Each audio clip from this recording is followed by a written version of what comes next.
우리는 올해 계속해서 다니엘 플랜이라는 주제로 5가지 핵심 요소에 대한 말씀을 나누었고요. 이는 예수님께서 우리에게 이미 말씀하신 풍성한 삶을 살아가는 구체적인 방법임을 계속해서 이 강단을 통해서 말씀을 나누고 있습니다.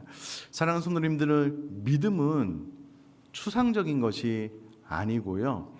우리들의 현실에서 구체적으로 드러나야만 되는 것이고 날 수 있는 것인데, 예를 들어서 우리가 하루에 3번 식탁을 대할 때마다 그 식탁을 대하는 자세를 통해서 우리들의 믿음과 하나님을 경외하는 것이 증명된다라는 것입니다. 특별히 오늘 본문은 그런즉 너희가 먹든지 마시든지 무엇을 하든지 다 하나님의 영광을 위하여 하라라고 말씀을 함으로써 사도 바울은 우리들의 먹는 행위조차도 다 하나님의 영광을 위한 것이다, 하나님의 영광이 되게 해야 된다라고 권면을 해주고 있습니다. 아직도 올해도 벌써 여러 번 다니엘 플랜의 핵심 신앙 철학을 말씀드렸음에도 불구하고 여전히 우리 안에 주일 예배는 영적인 것이고 식당에서 내가 무엇을 먹느냐는 육적인 것이고 취향의 문제가 아닙니까? 라고 분리해서 생각하는 경우가 있는데 그렇지 않습니다. 오늘 전반기가 지나서 중반기 후반기로 가면 우리가 먹어야 될 것, 먹지 말아야 될 것, 음식에 대한 이야기로 오늘 설교는 가득 차 있습니다. 이게 무슨 건강학 강의냐?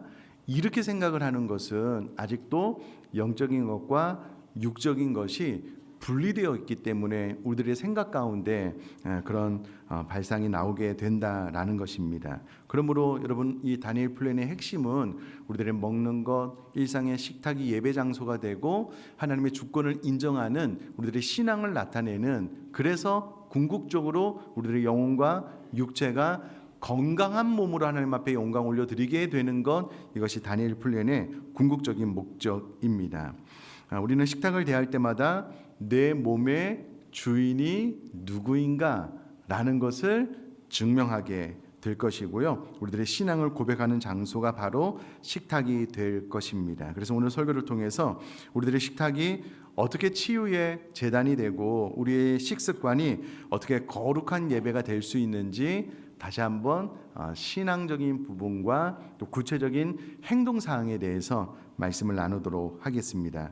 먼저 우리가 신앙의 성경이 말하는 핵심적인 어떤 개념, 신앙 철학을 알고 있는 것이 중요한데 계속해서 반복해서 말씀을 드리고 있는 내용인데요. 내 몸은 나의 것이 아닙니다. 신앙의 청지기의 신앙의 적용에 대한 부분입니다.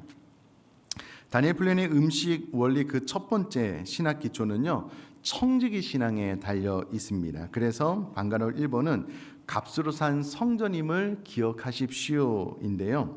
우리의 몸은 하나님의 성령이 거하는 거룩한 전임과 동시에 예수님께서 값비싼 자신의 피값으로 사신 주님의 것이다 라고 이야기를 해주고 있습니다. 그러므로 우리 몸은 하나님의 성령이 거하시는 전임과 동시에 우리들의 몸이 주님 것이기 때문에 우리들이 먹는 음식을 잘못 선택함으로써 우리들의 몸을 스스로 망쳐서는 안 된다라는 겁니다. 오히려 구약의 제사장들이 그러하였듯이 하나님의 성령이 거하는 전인 우리의 몸을 우리가 식습관을 성경적인 개념에 맞춤으로써 잘 관리함으로써 건강케 하는 것이 하나님 앞에 바른 청지기 정신이고 우리가 매일의 삶 가운데 하나님 앞에 예배하는 영적 예배다라는 사실입니다. 그러므로 우리가 식사를 대할 때마다 내가 먹는 이 음식이 내 몸을 건강하게 해주는 연료인가, 아니면 성전된 내 몸을 파괴시키는, 망가뜨리는 독소인가 라는 것을 구별하는 의식을 갖는 것이 중요합니다. 여러분, 선한 청지기는 주님께서 우리에게 맡겨놓으신 모든 것들을 잘 관리해야 되는데 하나님께서 우리에게 맡겨주신 것 가운데 성전된 우리들의 몸 그리고 건강도 우리가 당연히 청지기로서 잘 관리해야 되는 사명이 있다라는 겁니다. 그래서 우리가 무분별하게 섭취하는 고당뇨 음료, 가공식품, 과도한 카페인, 이런 성전을 허무는 연료, 성전을 허무는 독소를 먹지 않고 오히려 먹음으로써 이 성전을 건강케 해주는 것을 선택해서 먹는 것이 중요하다라는 것입니다. 자, 이것이 가능케 되기 위해서 두 번째, 창조의 원리로 돌아가는 것이 중요한데 홀푸드의 실천입니다. 하나님의 인간을 창조하실 때 하나님의 형상대로 지어 놓고 난 이후에 먹음으로써 하나님의 형상대로 지어진 우리들의 몸이 더 건강케 되는 식단을 우리에게 허락해 주셨습니다. 그것은 자연 그대로의 음식입니다. 그래서 하나님의 설계도는 땅에서 난 식물을 그대로 우리가 취하는 것인데, 창세기 1장 29절에 보면은요, 하나님은 씨 맺는 모든 채소와 열매 맺는 모든 나무를 먹거리로 우리에게 주셨습니다. 그러므로 하나님께서 우리에게 주신 그 원형의 음식들을 먹으면 먹을수록 우리 몸은 건강해지고 튼튼해지게 되어져 있습니다. 그런데 이 하나님께서 우리가 허락하신 원형 그대로의 음식을 먹지 않고 사람이 자꾸 그것을 가공시키는 거예요. 근데 이제 유통을 통해서 돈을 벌기 위해서 더 많은 기간, 유통 기간을 벌여야 됨으로써 화학 첨가물을 많이 첨가하게 되는데, 그것이 우리들의 몸을 파괴하는 독소의 역할을 감당하게 되므로 하나님께서 우리에게 허락하신 원형을 가능하면 많이 먹는 것이 중요하고, 가공식품 혹은 가공 첨가물이 들어간 것을 좀 덜 먹는 것이 건강에 좋다라는 것입니다. 그래서 마치 다니엘이 과거의 왕의 진미를 거부했듯 우리들의 몸을 파괴하는 음식들을 거부하는 것이 우리들의 바른 신앙의 태도, 또 하나님의 설계도를 따라가는 식습관이다라는 것을 기억을 해주시고요. 인간의 탐욕이 빚어낸 가공식품을 멀리하는 것이 중요한데, 앞서 말씀드렸다시피 이게 이제 유통기간을 길게 하다 보니까는 화학 첨가물을 자꾸 넣는 겁니다. 음식들로 하여금 썩지 않게 만들어야 되거든요. 부패하지 않게 만들어야 되거든요. 근데 그것을 우리가 내 몸에 넣는 거예요. 그러니까 내 몸이 먹으면 먹을수록 망가지게 되는데, 더 달게, 더 짜게, 더 오래 보관하기 위해 넣는 각종 화학 첨가물, 설탕은 우리 몸의 감각을 마비시킵니다. 뿐만 아니라 염증을 유발시키고 있습니다. 여러분, 가공식품은 심은 대로 거두는 원리대로 우리가 가공식품을 먹으면 먹을수록 성령이 거하신 우리들의 몸을 망가뜨릴 수 있기 때문에 가능하면 그 모든 것들을 멀리하는 선택을 반복적으로 지속적으로 하는 것이 중요하다라는 겁니다. 자, 그러면 우리 올해 초부터 다니엘 플랜을 계속 이야기를 하고 있는데 왜 음식 조절이 잘 안 되는가? 이것은 영적 전쟁이기 때문에 그렇습니다. 그래서 영적 전쟁터로서의 식단에 대한 의식을 갖는 것이 중요하고, 감정적 허기를 바른 방법으로 극복해 나가는 습관을 갖게 되는 것이 중요합니다. 여러분, 음식을 조절하는 것이 왜 힘드냐면, 이 음식이요, 단순히 시국의 문제가 아니라 영적인 전쟁에 속한 문제이기 때문에 그렇습니다. 이게 왜 그러냐면, 첫 번째 3번의 방가로 1번 보면은요, 감정적 섭식을 경계해야 되는데, 여러분, 현대인들이 내가 음식을 먹을 때 가만히 생각을 해보면 배고파서 꼭 필요해서만 음식을 섭취하지 않습니다. 과도한 스트레스, 뭔가 좀 짜증이 내고 마음이 들지 않는 거예요. 그래서 그 스트레스를 무엇으로 푸냐면 음식으로 푸는 거예요. 뭐든지 먹어야지만 스트레스가 풀리는데, 그 먹는 것이 나에게 득이 되는지 해가 되는지 그것은 중요하지 않아요. 이미 스트레스로 인해서 정상적인 판단이 어려운 거예요. 그래서 그런 것들을 먹음으로써 자꾸 우리들 몸이 파괴가 되는데, 여러분, 스트레스, 외로움, 분노, 이런 것들을 자꾸 음식으로 해결을 하려고 하는 거예요. 초콜릿, 자극적인 배달 음식, 여러분, 이것이 일시적인 어떤 위안을 주는 왕의 진미와 같지만, 그러나 그것은 결단코 우리들의 공허함, 스트레스를 해결해 줄 수 없습니다. 여러분, 우리 마음속에는 하나님으로 말미암지 않고는 채워지지 않는 빈 공간이 있는데, 그 빈 공간이 있을 때에 음식과 다른 방법으로 해결하려고 하는 것은 신앙과 반대되는 방향으로 가는 겁니다. 우리 마음에 빈 공간이, 스트레스가 쌓일 때마다 우리는 사실 하나님을 바라보고 또 기도와 말씀으로 우리들의 그 빈 공간을 채워나가야 되는데, 사단은 그 빈 공간을 자꾸 음식, 먹음으로써 스트레스를 풀도록 유도를 하니 건강하지 않는 것들을 먹게 되고 우리들의 몸은 파괴되고 있다라는 것입니다. 자, 또 하나는 집중의 식사법인데요. 이 말씀이 참 중요해서 꼭 듣고 우리들의 식습관을 좀 바꿨으면 좋겠는데요. 여러분, 음식을 먹을 때 절대 스마트폰이나 TV를 보면서 음식을 먹지 마십시오. 이게 참 중요한 개념입니다. 그럼 그것은 하나님께서 우리에게 주신 은혜와 응답을 낭비하는 것입니다. 여러분, 식사 시간만큼은 모든 기기를 끄고 하나님께서 우리에게 허락하신 이 귀한 음식의 맛을 음미하고 즐기면서 이 식탁을 허락하신 하나님 앞에 감사를 드리는 것이 하루에 3번 식탁을 통해 하나님 앞에 드리는 예배가 된다라는 것입니다. 자, 여러분, 이렇게 한번 생각을 해볼게요. 여러분들이 진짜 정성스럽게 마음을 다해서 음식을 준비했어요. 그래서 누군가에게 식사를 대접을 한 거예요. 그리고 그분이 내가 정성껏 준비한 식사를 어떻게 먹는지 옆에서 지켜보고 있는 거예요. 근데 그분이 그 식사를 어떻게 먹냐면 핸드폰을 보면서 밀어 넣는 거예요. 이게 무슨 맛인지도 모르고 고맙고 감사하다고 말도 안 하고 그냥 핸드폰 보고 TV 보면서 막 밀어 넣는 거예요. 여러분들의 마음이 어떠실 것 같으셔요? 아우, 나이스, 아주 기쁘다, 뭐 이런 겁니까? 어떨 것 같으셔요? 좀 가만히 생각을 해보면 우리는 하루에 3번 식사를 대할 때마다, 그럼 새벽기도에 나오신 분들은 혹은 아마 매일의 삶 가운데 그렇게 기도할 거라고 생각을 하는데요, 주기도문을 통해서 하나님께 일용할 양식을 달라고 기도하잖아요. 늘 기도하잖아요. 그 기도가 정확하게 하루에 3번 식탁을 통해서 응답이 되는 겁니다. 이 기도를 들으시고 하나님께서 정성스럽게 우리에게 식탁을 베풀어 주셔요. 근데 우리는 그 식탁이 하나님께로부터 내 기도가 응답된 응답으로서 감사함으로 받지 않고 별로 신경을 안 쓰는 거예요. 핸드폰 TV를 보면서 그냥 음식을 밀어 넣는 겁니다. 하나님 앞에 감사하지도 않고 고맙다고 고백하지도 않고 하나님께서 정성스럽게 마련하시고 기도 응답으로 주신 음식에 대해서 감사를 잃어버리는 거예요. 그러니 여러분, 오늘부터 식사를 대할 때에 식사를 대하는 태도 습관을 꼭 좀 바꾸실 수 있기를 주님의 이름으로 축복합니다. 우리 자녀들도 스마트폰, TV 식사할 때는 멈추십시오. 멀리하고 마음 다해서 하나님 앞에 감사하고 일용할 양식 응답해 주셔서 하나님 감사합니다. 하나님께서 정성스럽게 식탁을 마련해서 우리에게 주셨다면 드시면서 그 맛을 음미하는 거예요. 감사합니다. 하나님 참 맛있네요. 고맙습니다. 여러분, 이 마음으로 식사를 하는 것이 우리 그리스도인들의 바른 깊어져가는 영성이다라는 것을 기억하시면 좋겠습니다. 여러분, 저는 저희 집에서 정말 잘 배운 것 중에 하나가 무엇이냐면, 어렸을 때부터 음식이 맛있어도 그렇지만 집안에서 하여튼 음식을 차리고 먹을 때마다 맛있다라는 것을 제가 배웠나 봐요. 그래서 음식을 먹으면 습관적으로 맛있다라고 이야기를 해요.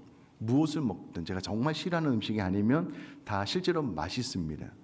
놀라운 것은 제가 식사를 먹어서 맛있다고 하면 누가 가장 먼저 행복해 할까요? 제 아내가 좋아하더라고요. 여보 너무 맛있어. 어떻게 맨날 더 이렇게 요리사가 되어져 가는 것 같아. 좋아하더라고요. 여러분, 우리가 음식을 대하면서 하나님 감사합니다, 너무 맛있네요. 영적으로 누가 제일 기뻐할까요? 하나님 기뻐하시는 거예요. 그럼 식사를 대할 때마다 자꾸 TV 보고 핸드폰 보면서 이게 뭘 먹는지도 모르게 그냥 막 밀어넣고 그냥 끝나고 막 가슴 계속 이것은 하나님 앞에 바른 영성, 바른 태도가 아니다라는 것입니다. 그러니 식사를 대할 때는 식사에 집중하십시오. 그 맛을 음미하고 하나님 앞에 감사합니다. 기도 응답해 주셔서 감사합니다. 여러분, 어떤 분들은요, 기도 응답에 대한 확신에 대해서 가르칠 때, 여러분 혹시 기도해서 하나님께서 응답해 주신다는 확신이 있습니까? 그 응답, 기도에 응답한 경험을 이야기해 주십시오. 그럼 자기는 없대요. 잘 모르겠대요. 하루에 3번 꼬박꼬박 하나님께서 일용할 양식으로 응답을 해 주시는데 없대요. 그러니까 식탁을 대할 때마다 하나님께서 응답해 주신 그 개념도 모르고 감사도 잃어버렸기 때문에 그렇습니다. 그러니까 식탁의 영성을 꼭 회복하고 감사로 하나님 앞에 영광 올려드리는 그런 식탁이 되었으면 좋겠습니다. 자, 그러면 이후로 좀 힘들 수 있지만 그래도 구체적으로 또 배울 건 배워야만 합니다. 무엇을 먹으면 득이 되고 무엇을 먹으면 우리 성전된 몸을 파괴하는지 다 아시는 내용이지만 한 번 더 점검을 해보도록 하겠습니다. 첫 번째, 적극 권장하는 음식, 하나님께서 만드신 우리에게 허락하신 우리 몸을 건강케 하는 음식, 첫 번째가 현미와 작곡입니다. 여러분, 과거에 우리는 흰 쌀밥을 먹지 못했습니다. 보리밥. 그래서 어느 순간부터 흰 쌀밥은 부의 상징이 되었습니다. 그래서 그것을 먹으면 아주 그냥 부자가 된 것처럼 만족함이 있었는데요. 그러나 건강학적으로 흰 쌀밥보다는 식이섬유가 풍부한 현미, 귀리, 조, 수수 등을 섞은 작곡밥이 더 건강합니다. 매일 먹는 흰 쌀밥 대신에 작곡밥만 선택을 해도 우리 몸에 놀라운 변화가 생겨납니다. 특별히 우리 사랑하는 자녀들 흰 쌀밥 좋아하잖아요. 그런데 잘 이야기를 해주셔요. 조금씩 처음에는 보이지 않게 하나 둘씩 귀리, 조, 수수, 현미를 넣으셔요. 어느 순간 조금 많아지게. 그렇게 해서 여러분, 이 작곡밥이 우리들의 식사 흰 쌀밥을 대신하게 될 때요, 여러분, 이것만 바꿔도 우리들의 신체에 놀라운 변화를 경험할 수 있을 겁니다. 그러니 꼭 의지를 가지고 흰 쌀밥 드시는 것이 죄가 아닙니다. 그러나 그것보다는 가능하면 작곡밥을 드시면 좋겠고, 여러분, 햇반도 흰 쌀밥만 있는 게 아니잖아요. 작곡밥이 있으니까 그거 사셔서 데워서 드셔도 좋겠다. 여러분, 꼭 이거부터 시도해 보시기를 부탁을 드립니다. 두 번째는 제철 나물과 채소입니다. 시금치, 고사리, 도라지 등인데요. 여러분, 놀라운 것은 이 한국이 소유하고 있는, 한국에서 많이 있는 이 나물류는 최고의 항산화제입니다. 항산화제는 말 그대로 우리 몸의 산화를 막아주는 물질인데요. 예를 들면 여러분, 철을 바깥에 두면 비를 맞아서 녹이 슬잖아요. 마찬가지로 우리 몸도 우리 몸에 세포가 여러 가지 원인에 의해서 녹이 쓴대요. 근데 이를 방지해주는 고마운 방어군이 바로 나물 안에 들어있는 항산화제라고 이야기를 합니다. 그러니까 나물을 많이 드시면은 우리 몸이 녹슬지 않고 세포들이 보다 더 건강하게 살 가능성이 크니 드시고요. 사실은 이런 음식을 해서 또 접하기가 어렵잖아요. 그러나 교회 식당이나 혹은 다른 곳에서 이런 음식이 나오면 어떻게 된다고요? 폭격을 해서 많이 드시라고요. 평상시 좀 사서 드시면 더 좋고요. 그러나 나물을 드실 때 너무 짜게 무치면 그 양념에 오히려 우리에게 독이 되니까 그런 것들을 좀 구별할 필요가 있습니다. 세 번째는 단백질 섭취입니다. 콩과 두부. 여러분, 밭에서 나는 소고기라 불리는 콩과 두부는요, 양질의 식물성 단백질을 공급합니다. 여러분, 흔히 단백질을 가장 중요한 설계도이자 벽돌이다라고 이야기를 합니다. 우리는 단백질을 단순히 근육을 만들어내는데 효과적이다라고 생각하는데 그렇지 않습니다. 그리스어로 첫 번째라는 뜻에서 유래했을 만큼 우리 생명 유지에 필수적인 영양소가 바로 단백질입니다. 그러면 단백질은 단순히 근육을 만드는 것이 아니고요, 몸 전체의 시스템을 돌리는 일꾼과 같은 역할을 합니다. 그래서 동물성 단백질은 소고기, 돼지고기, 닭가슴살, 달걀, 생선, 우유가 있고요. 식물성 단백질은 콩, 두유, 렌틸콩, 견과류, 귀리, 이와 같은 것들이 있습니다. 저는 요즘도 아침에 일어나면 구운 계란 하나 내지는 2개, 우유, 그리고 내가 해주는 사과, 그 정도만 딱 먹고 하루를 시작을 합니다. 전에는 닭가슴살을 먹었는데요, 이게 잘 맛있기는 한데 좀 잘 차려 먹기가 좀 쉽지 않더라고요. 근데 구운 계란은 냉장고에 열어서 딱 깨서 쭉 비벼서 반으로 가르면은요, 바로 먹을 수가 있어요. 우유 그냥 따라서 바로 먹으면 되니 이것이 건강에 도움이 많이 되는 것 같고요. 여러분, 이와 같은 식습관만 바꿔도요, 여러분, 허리가 줄어드는 겁니다. 진짜 놀라운 변화가 있습니다. 꼭 도전을 해보시면 좋겠습니다. 네 번째는 해조류인데요. 미역, 다시마, 김입니다. 저는 요즘 개인적으로 김을 좀 많이 먹으려고 도전을 하고 있는데요. 이 해조류는 미네랄과 식이섬유가 풍부해 혈액을 맑게 하는데요. 우리 몸의 미세 조정자라고 불리는 미네랄은 우리 몸무게의 단 4% 정도밖에 되지 않는다라고 합니다. 그러나 생명 유지에 있어서는 없어서는 안 될 필수 요소이고요. 이 단백질이 몸이라는 건물을 짓는 벽돌이라면 미네랄은 그 건물에 전기를 공급하고요, 물이 흐르게 하는 전기 배선과 배관 같은 역할을 한다라고 이야기를 합니다. 식이섬유는 우리 몸의 통로를 깨끗하게 치우는 청소부 역할을 하는데, 수용성 물에 녹는 것은 귀리, 사과, 바나나, 해조류, 또 불용성 물에 안 녹는 것은 현미, 통밀, 채소, 줄기, 콩류, 견과류가 있습니다. 여러분, 적는다고 정신이 없겠지만 주일 가정 예배 나눔지에 보면 다 나와 있습니다. 다 나와 있으니까 여러분, 이것을 참조하면서 들으셔도 되겠습니다. 그럼 다섯 번째로 등푸른 생선, 고등어, 꽁치 등이 있는데요. 고등어, 꽁치 등은 오메가3가 풍부한데 이 오메가3는 뇌 건강에 탁월하고요. 우리 몸의 염증 감소에 탁월한 효능이 있다라고 합니다. 이제 오메가3는 우리 몸의 혈관 청소를 아주 효과적으로 해서 혈관 청소부라고 부를 수도 있고 두뇌 영양제라고 부를 수 있습니다. 그런데 이 오메가3는 우리 몸에 꼭 필요하지만 스스로 만들어내지는 못하는 필수 지방산이라고 합니다. 따라서 반드시 음식이나 영양제를 통해서 섭취를 해야 되는데 등푸른 생선 또 기회가 있을 때마다 많이 드시면 좋다. 여섯 번째, 들기름과 올리브유입니다. 여러분, 정제된 식용유 대신 저압 압축한 들기름이나 올리브유를 사용하면 좋습니다. 계란 후라이에서 드릴 때 가능하면 들기름으로 사용해서 드시면 몸에 좋다라는 것인데요. 참 감사한 것은 이 한국이 자랑하는 이 들기름은요, 식물성 오메가3의 보물 창고라고 이야기를 합니다. 들기름의 가장 큰 특징 알파 리놀레산이라는 식물성 오메가3 이 지방산이 압도적으로 많이 들어져 있는데요. 들기름은 약 60% 이상의 오메가3로 구성되어져 있다라고 이야기를 합니다. 또한 건강한 지방의 대명사인 올리브유는 지중해 식단의 핵심으로 고대 그리스도인들이 이 올리브유를 향하여서요, 액체금이다라고 불렀을 만큼 영양가가 높답니다. 그러니까 단순히 요리용 기름을 넘어서 우리 몸의 염증을 줄여주는 천연 영양제와 같다. 그러니 먹기 힘들지만 기회가 있을 때마다 또 누군가 나에게 그런 것들을 제공해 줄 때마다 거부하지 말고 드시라라는 거고요. 일곱 번째는 견과류입니다. 호두, 잣, 땅콩. 여러분, 견과류는 이 모든 것들을 응축해 놓은 것 같은 자연의 영양제라고 할 수 있습니다. 한 점의 견과류는 건강한 지방과 에너지를 공급하는데, 여러분, 견과류 비싸잖아요.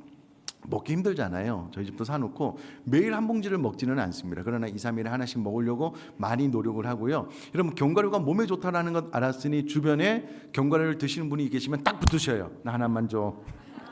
하나 둘씩 섭취하셔요. 의지를 가지고 섭취하시면 건강에 좋다라는 것이고요. 여덟 번째, 제철 과일, 사과, 배, 귤 등입니다.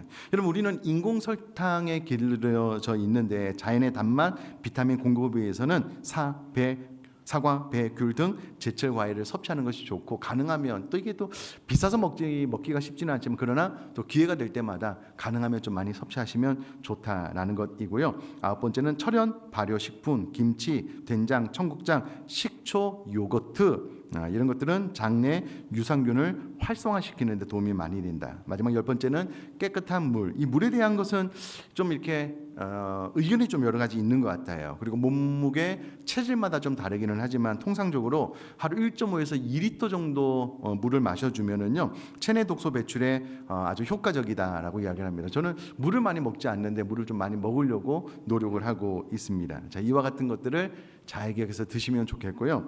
이것보다 더 어려운 가급적 피해야 할 음식 10가지 말씀을 드리겠습니다. 첫 번째부터 너무 슬퍼요. 흰 밀가루 음식, 빵, 면. 와, 저는 빵을 너무 좋아하거든요. 칼국수 너무 좋아하거든요. 근데 안타깝게도 혈당을 급격히 높이는 정제 탄수화물의 대표 주자가 흰 밀가루 음식이래요. 만성 염증의 원인이 된다라고 이야기를 합니다. 여러분, 저 요즘 빵 먹을까요, 안 먹을까요? 먹습니다. 엄청 맛있게 먹습니다. 우유랑. 그러나 이전에 비해서 먹는 횟수가 현저하게 줄어들었습니다. 먹는 것을 여러분 죄악시하지 마셔요. 누군가 목사님 설교 들었는데, 야, 너 정신 나갔어? 칼국수 먹어? 이렇게 하지 마셔요. 드셔요. 맛있게 드셔요. 감사함으로. 여러분, 절대 그렇게 정지하지 마셔요. 그러나 횟수를 줄이셔요. 이전보다는 좀 덜 먹으시면 된다.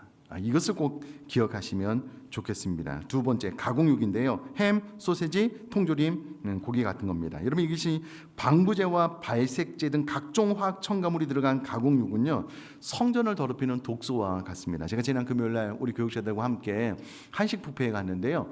거기 너무나도 맛있게 보이는 이 소세지가 이렇게 조그맣게 생긴 거죠. 여러 개 있는 거예요. 제가 전에는 많이 먹었는데 그래도 맛을 보고 싶어서 한 3개 정도 이제 담아서 먹고, 그날 우리 아내랑 요즘 교육자들 식단 뭐 있어? 어느 날 가서 이렇게 해서 소시지 3개 먹었다고. 우리 애가 당장 그거 먹지 마. 그래서 알겠습니다. 다음부터 좀 절제하려고요. 가공식품은 유통기간을 좀 길게 하기 위해서 그 안에 첨가물을 많이 넣는데 그게 우리 몸에 너무 안 좋대요. 너무 안 좋대요. 이게 사실인지 아닌지 모르겠지만 요즘은 이와 같은 첨가물을 너무 많이 먹어서 사람이 죽으면 부패하지도 않는데요. 그런 말도 있어요. 그러니 이런 것들은 좀 줄이시면 좋다. 세 번째, 설탕과 액상 과당. 이게 탄산음료 믹스커피인데요. 탄산음료나 믹스커피에 든 설탕은 우리 몸의 감각을 마비시키고요, 비만을 유발합니다. 바삭바삭한 치킨과 함께 먹는 탄산음료는 너무 맛있잖아요. 오늘 태국 선교 가서 마지막 날이 이제 공항 가기 전에 치킨을 먹는데 탄산음료 맛있게 먹었습니다. 그러나 분명한 것은 이전보다 현저하게 줄었습니다. 제가 생각해도 놀랄 만큼 줄었어요. 뭘 먹을 때마다 집에 이제 콜라나 뭐 스프라이트 뭐 이런 거 꺼내서 먹는데 잘 안 먹게 되더라고요. 저는 평생 믹스 커피만 먹고 살 줄 알았습니다. 그 달달함이 되게 좋더라고요. 어느 날 아메리카노를 배웠는데 야, 이게 너무 맛있는 거예요. 근데 어떤 분들이 저에게 그렇게 이야기를 하더라고요. 목사님, 이제 아메리카노 이 맛을 알게 되면 믹스커피 텁텁해서 이제 못 먹을 거예요. 근데 저는 지금도 아메리카노 한 잔, 믹스커피 한 잔씩 마십니다. 이게 달달하고 좋더라고요. 그런데 요즘은 믹스커피는 현저하게 줄어들고 있습니다. 아예 그냥 목양실에 믹스커피를 안 사요. 안 먹으려고. 그러니까 줄어들더라고요. 그러니까 몸이 조금 더 좋아지는 것 같아요. 그러니까 드시는 건 나쁜 건 아닙니다. 저도 가끔가다 먹어요. 그 달달함이 되게 좋거든요. 그러나 줄이기는 해야 된다라는 것을 기억하시면 좋겠습니다. 4번, 너무 슬픈 대목에 도착했습니다. 인스턴트 라면. 고나트륨, 정제탄산화물, 튀긴 기름의 결정체로 가장 경계할 음식. 먹는 것 자체를 그러나 죄악시하지 마십시오. 그러나 분명히 줄여나가야 될 음식입니다. 말씀드렸다시피 저는 이게 교과서적인 사람이어서요, 진짜 이게 정수기에 500ml 딱 눌러서 물을 받고요, 올려서 이제 시간 맞춰놓고 물 끓으면 3분 라면을 딱 넣고 이렇게 띠띠띠 하면은 이제 거기다 계란을 탁 깨서 30초 더, 그래서 접시에 이렇게 부어서 먹으면 너무 맛있어요. 행복해요. 너무 행복합니다. 그러나 이것도 줄이고 있습니다. 정말 많이 줄였고요. 전에는 컵라면 이제 큰 걸 먹었다면 이제 집에 작은 걸 먹고요. 전에는 컵라면 큰 거 국물까지 그냥 탁탁 털어서 다 마셨다면 이제 컵라면 크기를 줄이고 이제 국물도 좀 남겨요. 먹기는 먹습니다. 그러나 횟수를 좀 줄이는 거. 다시 한번 말씀드리지만 라면 먹는 거 죄악시하지 마셔요. 괜찮습니다. 맛있습니다. 그러나 횟수를 이전보다 좀 줄이시면서 올해 끝자락에 내 몸이 어떻게 바뀌었는지를 좀 점검해 보시면 많이 먹고 자주 먹고 싶지는 않으실 것 같아요. 5번째, 배달 야식, 치킨, 피자입니다. 여러분, 늦은 밤 섭취하는 튀긴 음식, 고지방 음식은 수면을 방해하고 장기를 혹사시킵니다. 여러분, 요즘 금요성경회 끝나고 집에 가거나 혹은 한국을 대표하는 스포츠 경기가 이제 다른 나라에서 하면 시차 때문에 저녁에 할 때가 많잖아요. 그러면 저희 집도 치킨 시켜서 먹으면서 그거 봐요. 괜찮습니다. TV 뭐 중요한 경기는 뭐 1년에 몇 번 없으니까. 그러나 이것도 줄이면 좋다. 그러면 이 표현에 의하면 수면을 방해하고 장기를 혹사시킨다라고 이야기를 하고 있습니다. 늦은 시간 야식을 먹고 소화되지 않은 채로 잠자리에 들면은요, 그 소화를 위해서 우리 소화기관이 혹사를 당하는 거예요. 숙면을 취하지 못하게 합니다. 그래서 한 가지 팁을 드리면, 저희 집은 하나님께서 여러분들 우리들의 삶 가운데 은혜로 뚝딱 모든 것을 다 줄게 그렇게 하지는 않으셔요. 우리가 해야 될 지극히 작은 것 하나라도 우리가 선택해서 순종하며 나아갈 때 하나님께서 은혜를 준다라고 저는 믿어요. 그렇게 생각을 합니다. 그래서 저희 집은 밖에서 보면 저 집에 사람이 사나 안 사나 그럴 정도로 안방, 제 아들 방 모든 곳에 암막 커튼을 쳐놓고 잡니다. 빛이 한 줄기도 안 들어와요. 온전히 숙면을 취하는 데 도움이 된대요. 그래서 그렇게 하고 있습니다. 그래서 여러분, 잠을 잘 자야지만 숙면을 취해야지만 다음 날을 상쾌하게 시작할 수가 있고요. 숙면을 잘 취해야지 하루를 산 그 기억력이 기억의 서랍에 착착착 잘 정리가 된대요. 근데 여러분, 늦은 저녁에 야식 먹고 자면 이제 그게 어려워지는 겁니다. 제가 작년에 운동을 하면서 배웠던 것 중에 한 가지가 무엇이냐면, 우리가 청년인데 코치님이, 목사님 저녁이 되면 단수를 하셔요, 이렇게 이야기를 해요. 단수가 뭐예요? 그랬더니 제가 좀 나이가 드니까 밤에 자면은 꼭 한 번 정도는 화장실에 가기 위해서 깨더라고요. 전에는 그렇지 않았거든요. 그러니까 그런 이야기를 하니까는 목사님 단수를 하셔요. 저는 7, 8시, 9시, 8시 그 전에는 음식을 마음껏 드시고 물을 드시는데 그 이후에는 단수 물을 드시지 마셔요. 그러면 다음 날까지 숙면을 취하실 수 있어요. 도움이 많이 됐습니다. 도움이 많이 되고 있어요. 여러분 그런데 늦은 시간 야식을 먹게 되면 숙면을 방해하는 거예요. 또 장기를 혹사시켜서 건강을 상하게 한다. 살이 찌는 원인이 된다라는 것을 기억을 하시고요. 6번째 자극적인 매운 음식입니다. 지나치게 맵고 짠 떡볶이, 마라탕 등은 위장을 손상시키고요. 감정적 폭식을 유발시킵니다. 이번 태국 선교를 갔는데 우리나라 불닭 땡땡면이 해외에서 유명하다고 해서 그걸 많이 사갔어요. 그래서 이제 대학생들을 초청해서 그것을 이제 같이 즐겁게 먹었는데 와 태국 분들 잘 드시더라고요. 전 태어나서 처음으로 그래도 맛이라도 봐야 되겠다라고 한 젓갈 먹는 순간 깜짝 놀랐습니다. 젓가락을 바로 놓고 물을 마셨어요. 너무 맵더라고요. 와 이거를 어떻게 먹지? 근데 또 젊은 분들은 또 잘 드시더라고요. 아마 아직은 건강에 자신이 있으신가 봐요. 그런데 여러분 정제 탄수화물, 고나트륨, 캡사이신, 당류 건강에는 정말 좋지 않은 음식 가운데 하나입니다. 그것뿐만이 아니고 너무 맵고 짠 음식을 먹으면은 속이 좋지 않아요. 입은 좋겠지만 속이 좋지 않으니 그런 것들을 좀 지양하시라, 좀 멀리하시라라고 말씀을 드리고요. 7번째, 이것도 좀 슬픈데 트랜스 지방입니다. 과자, 도넛. 이 도넛이 너무 맛있는데 하여튼 이것도 안 좋대요. 공장에서 만들어진 과자 튀김류에는 튀김류에 든 지방은 혈관 건강의 최대 적 가운데 하나래요. 그래서 이제 과자를 간식으로 드는 것 뭐 나쁘지는 않지만 아이들에게 과자 먹이는 건 나쁘지는 않지만 그러나 이것도 좀 줄이시면 좋다. 먹으면 먹을수록 우리들의 건강을 훼손시키니까. 그러나 또 먹을 때는 또 맛있게 드시고 이것을 좀 잘 조절하시면 좋겠다. 8번째 인공 감미료 및 첨가물 성분표를 보았는데 이게 도대체 무엇인지 모르겠다. 일단 안 드시는 게 좋다. 9번째 탄산음료 및 에너지 드링크 카페인과 설탕 범벅인 음료 일시적인 힘은 주지만 결국 몸을 탈진시키게 되고요. 아마 그런 영상 보셨을 겁니다. 콜라나 이런 탄산음료를요. 그것을 어떻게 했는지 몰라도 이것을 쭈쭈쭈쭈 말려보니까 그 안에 설탕이 막 한 움큼 들어있는 거예요. 그럼 설탕이 이게 코카콜라 이거 한 잔에 설탕이 요만큼 들어있는 게 아니고요. 한 움큼 들어있다. 깜짝 놀랐습니다. 너무 많은 설탕이 들어있는 거예요. 그러니 여러분 탄산음료, 에너지 드링크 좀 절제하시면 좋다. 마지막 10번째 지극히 당연합니다. 음주, 흡연 우리 몸을 완전히 망치는 것이니 반드시 멀리해야 된다라는 걸 기억을 하시고요. 결론입니다. 뜻을 정하여 치유의 주인공이 되시면 좋겠다. 여러분 다니엘은 뜻을 정하여 왕의 진미를 거절했습니다. 거부했습니다. 그러니 우리도 뜻을 정하여 말씀드린 이 10가지 먹지 말아야 될 음식을 거부하십시오. 단언컨대 이 모든 것들을 거부하고 먹으면 내 몸에 건강을 가져다주는 음식을 먹게 되면 올해 끝자락에 내 몸과 마음이 완전하게 달라져 있을 겁니다. 제가 작년에 2월부터 운동을 하는데 우리 교 청년이에요. 코치님이 목사님 제가 가르치는 것은 이것을 반드시 해야 되는데 지금부터 일주일 내내 식단 하루 세 끼 무엇을 먹었는지 쓰고 그 옆에 칼로리를 써서 제출을 하십시오. 이런 과제가 있었어요.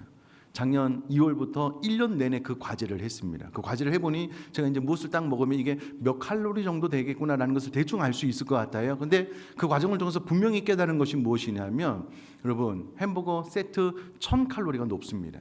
운동 여러분 1시간 동안 죽으라고 해도 1000칼로리의 반의 반도 소비하지 못해요. 결론은 운동을 통해서 살을 뺀다는 것은 불가능합니다. 확실히 체험을 이거는 뭐 이론적으로 안 되는 것이구나. 결국은 음식입니다. 음식을 조절해서 먹을 것 먹고 먹지 말 것 안 먹으면 여러분 이것만 잘해도 그리고 좀 걷기만 잘해도 반드시 우리들의 몸은 건강해집니다. 이제 이번 달 말이나 다음 달 말이나 3월 초에 이제 우리 교육자들이 계속 회의를 하면서 체크리스트를 만들고 있는데요.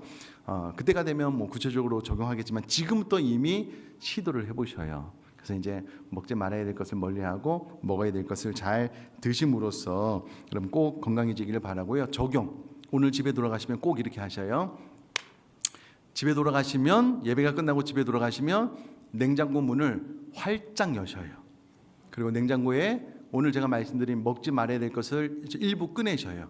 그것을 아주 좀 죄송한 마음이지만 그것을 음식 쓰레기로 버리셔요. 네, 그러시면 됩니다. 저는 과거에 이 나라의 환경을 너무나도 진짜 사랑했던 사람인 것 같아요. 음식이 남으면 저는 진짜 그렇게 했습니다. 내가 먹고 내가 좀 이렇게 처리하는 게 이 지구의 자연 건강에 좋지 않을까? 지금은 전혀 그렇게 생각하지 않습니다. 가능하면 음식이 나오면 좀 덜어서 적게 먹고요. 괜찮습니다. 괜찮습니다. 그러니 지금 가서 먹지 말아야 될 것이 냉장고에 있다면 꺼내셔요. 용기를 가지고 버리셔요. 그래서 진짜 먹고 싶을 때 냉장고를 딱 열었는데 그게 없으면 또 안 먹게 됩니다. 꼭 그렇게 적용하시면 좋겠고요. 이로 말미암아 여러분 우리들의 건강한 몸을 가지고 하나님 앞에 영광 올려드리는 그런 삶 살아나갈 수 있게 되기를 주님의 이름으로 축복합니다.